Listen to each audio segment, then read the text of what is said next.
And are you refreshed? Good. Now what? Hi. First, I want to say thank you. I've learned so much in the last couple of years. Learning from you has put a lot of things together for me, and a lot of things make sense now. One of the issues I realize I still have is, why can't I be myself in front of other people? Well, that's one of the benefits of discovering and really getting good at this unconditional love thing. Because before that, you and almost everybody else is counting on keeping yourself feeling good by getting appreciation or approval from others. In other words, the biggest condition that people are trying to control that is uncontrollable is the perception that other people have of them. Yes. It's such a flawed premise that you could possibly behave in a way that could cause someone to approve of you when there are so many things that are causing them to stand in the vibrational place that they are standing in. In other words, you're not the reason that people feel the way they do, and yet the way they feel is what's reflected back to you. And so, for the most part, most people are running around in a world of people who are not very well aligned, not doing it on purpose, who are trying to control conditions in order to feel good.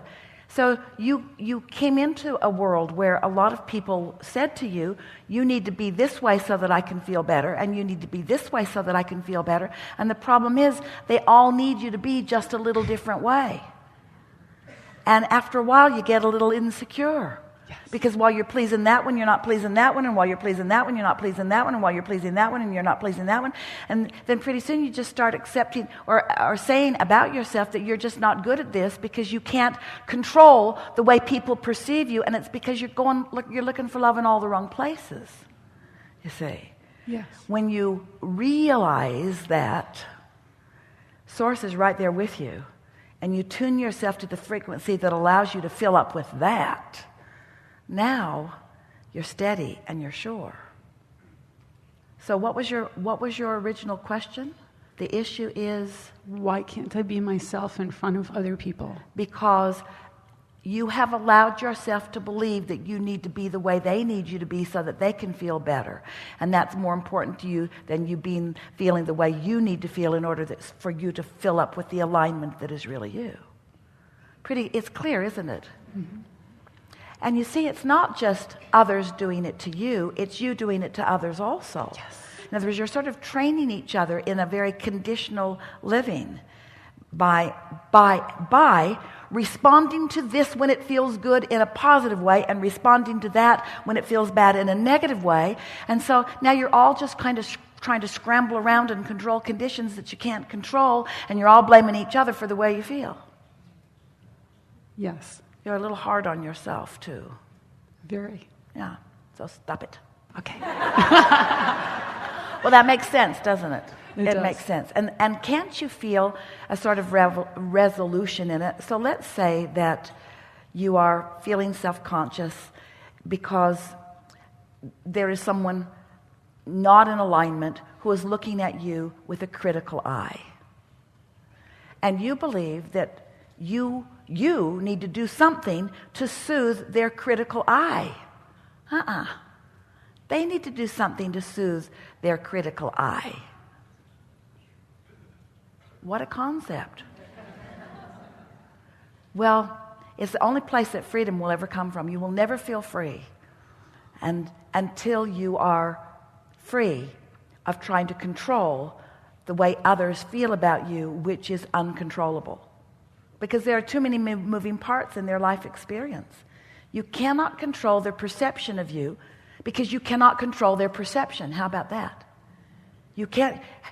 Esther heard a comment from somewhere standing in the airport the other day, and they were talking about how eyewitness report, 5 people were eyewitness to something, and they all told a different story of what they saw.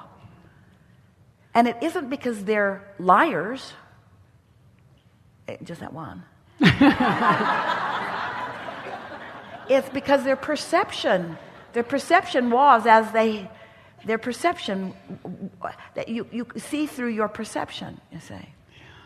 So once you play with this a little while and you little by little discover alignment by the focus of your own mind, not only will it become less important to you to find love through the appreciation of others, but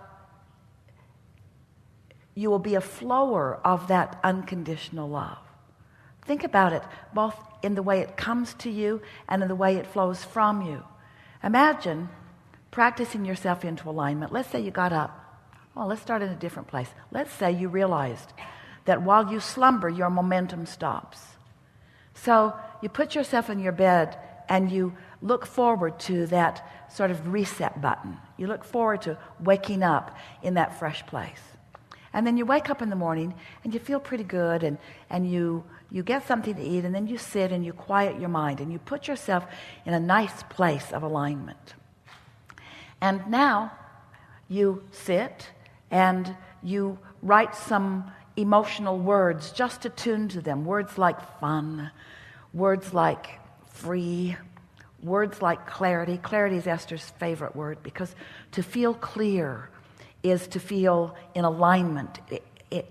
To feel clear is she realizes she's an extension of source when she's feeling clarity about something.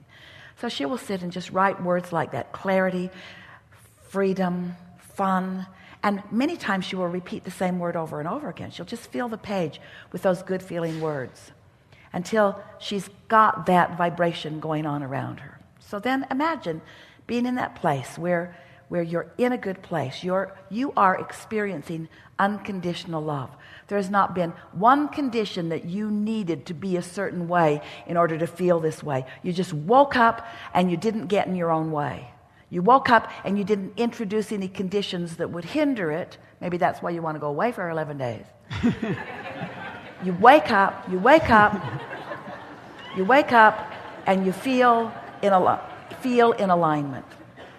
And now you go out into your day, out into the world, and you are looking at everything in this world in an unconditional attitude, because you have shown yourself not one person, not one place, not one thing needs to adjust itself for your benefit.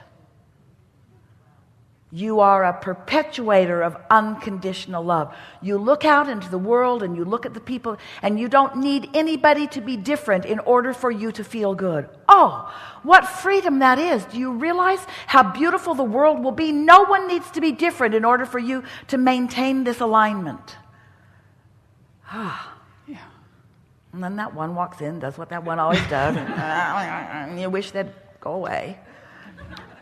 But you do it tomorrow, and you do it the next day, and you do it the next day, until you've got a handle on this, till you feel good unconditionally, you see.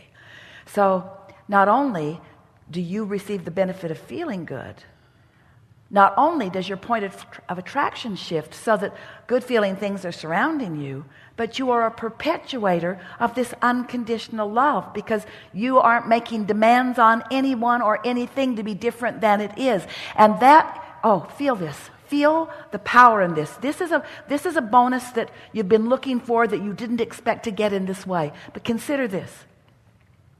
In this state of unconditional love, in this state of unconditional alignment, as something occurs in your experience that you can't control anyway, and you don't need to control anyway, feel the freedom in that. But then here's the peace that you didn't expect to find in this. In this consistent living and flowing and being of alignment without conditions needing to shift, you have changed your point of attraction to this place where the things that are in the vortex that you've been wanting can easily be realized by you. So it feels like your path is, you feel confident about where you're going. That confidence that you think you're going to gain by getting somebody else to approve of you is exponentially exaggerated by the entire universe that is cooperating. In other words, things just lining up for you, in big things lining up for you. And it's interesting because the reason that you want approval from others is because approval feels better than disapproval. But most of you are wanting to shore up your sense of self through the approval of others. But it's only a scanty little improvement that you can ever get from someone else. It doesn't mean that we don't want you to joyfully accept compliments from others. That's not what we mean. We just don't want you to need them. We want them to come naturally as in response to your vibration. So it doesn't feel like such an issue anymore, does it? No. So then how do you get there? In other words, now you understand it conceptually. So how do you get to that place where you feel no need for the approval of others? Because you've found yourself again and again in alignment with Source, who doesn't just approve of you, adores you, who knows you, who is you. Pure, positive energy flowing to you and through you. So then someone will say something to you like Tracy, Esther's daughter, said that one night she tucked Luke in. He was really little. And she said to Luke, "I love you." And he said, "I know."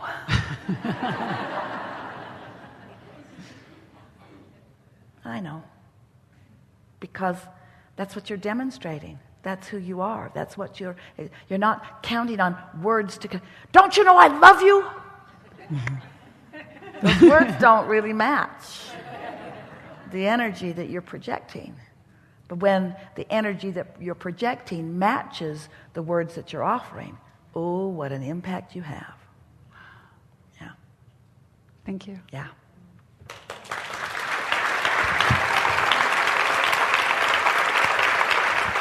Second one. Wait.